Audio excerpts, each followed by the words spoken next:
Good morning mga day, this is Basu, Danyang Vlogger, a day in my life as a content creator at age of 12. Kaya naman mapapasabihin na lang talaga dito ng I for the go!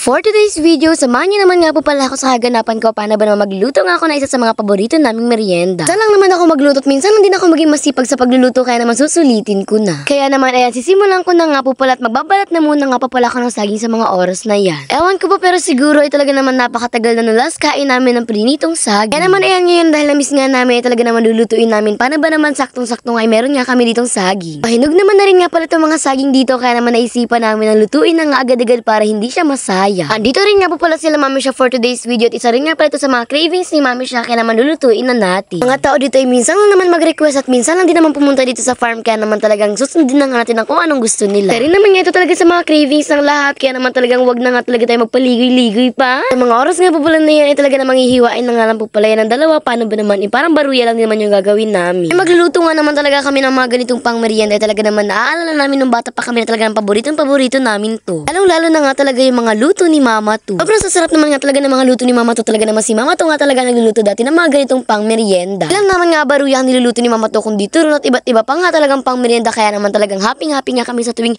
nagluluto kami. O di ba naubusan pa ng hininga. Kung dati nga ay si Mama to pa yung nagluluto para sa amin ngayon talaga namang ako na yung magluluto para sa kanila.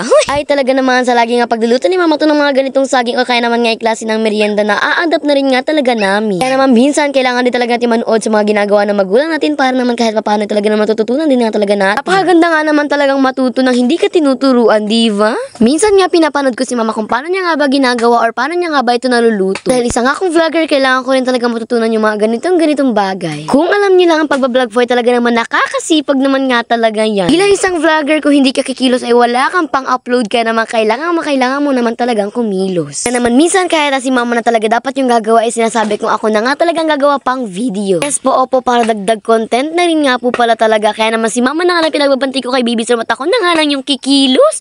Uy, charot. Minsan talaga ayokong babantayan si Baby Storm para nakakagawa ko ng content kasi minsan talaga namang walang no choice kaya naman talagang babantay at babantayan ko. Sa mga oras nga po pala na naghahalo na nga po pala kami dyan ng harina at saka na rin nga po pala ng asukal at ng tubig. At dahil cravings nga ito ni Mami Siya at siya na nga talaga yung naghalo o diba kasi sino pa yung buntis yun pang kumikilos. Gusto rin naman ngayon ni Mami Siya kaya naman pinabayaan ko na rin nga talaga. Kung alam nyo nga lang talaga mga day dati talaga kapag napakarami naming saging ay talaga namang kahit anong na lang nga talagang iluto namin. Tapos kung mga day kapag nagluluto ako ng ganito parang gusto ko na ma-achieve yung luto na katulad nung kay Mama to. Minsan kapag pumupunta kami sa takad at meron nga palang tinitinda si Mama to mga gantong pang merienda ay talaga namang kumukuha na nga lang ako. Dahil mabait naman nga ang ating Mama at talaga namang hindi na nga ako pinapabayad o diva? Yung tipong nakitambay lang ako sa takad pero talaga namang busog na busog pa ako. Dahil si Mami Siya na ngayon nagtimpla ng harina at saka ng asukal at si Dada na rin nga po pala yung nagpaamak. Ako na nga pala yung nagluto. Dahil sa mga oras nga na yan ay luto na nga po pala kaya naman ayan nga papakita ko nga sa inyo talaga naman napakaganda nga naman talaga ng sikat ng araw ngayong araw. Talaga namang napakaganda pa nga ng background at pati na rin yung kumakain. Huy, charot lang. Buti na nga lang talaga itong mga family ko dito talaga naman very supportive. Paano ba naman kahit sobrang tagal kong kumilos ay naintindihan nila paano ba naman i-vlogger nga daw ako. Huy. Kahit nga minsan ako pa talaga yung nauna mag-taste at talaga naman pinapabayaan nga talaga nila ako. Abangers lang talaga sila. Kung hindi nyo nga alam sa likod ng aking mga vlog ay meron din ako mga abangers na pamilya at supportive na pamilya. Minsan kapag hindi ko kayang gawin ng isang bagay talaga naman nandyan sila para tulungan ako at para talaga namang turuan ako kung paano gawin ang isang bagay. Kaya naman kahit nga talaga medyo stricto nga sila talaga namang hindi ako nagagalit. Paano ba naman alam ko ikakabuti ko rin naman yun. Kahit nga minsan nagtatampo ako paano ba naman hindi nila ako pinapayagay. Talaga namang okay lang naman din sa akin pagkalipas ng ilang minuto ay masaya na naman ako. Napakasarap na naman nga ng kainan namin sa mga oras na yan. Katulad nga na sinasabi ko sa inyo na kapag nandito nga pala kami sa farm talaga namang puro kain lang ginagawa namin. So, dahil ngayon dito na nga tayo nakatira syempre hindi na nga lang puro kain ang kailangan natin gawin. Thank you nga pala kay Lord. Paano ba naman another day another blessings na naman nga namin natanggap. Sana nga ay marami pang blessings ang matanggap ng ating Basudenyang family. Syempre sana marami na rin kayo matanggap na blessings. Syempre hindi lang ako dapat share your blessings. Uy!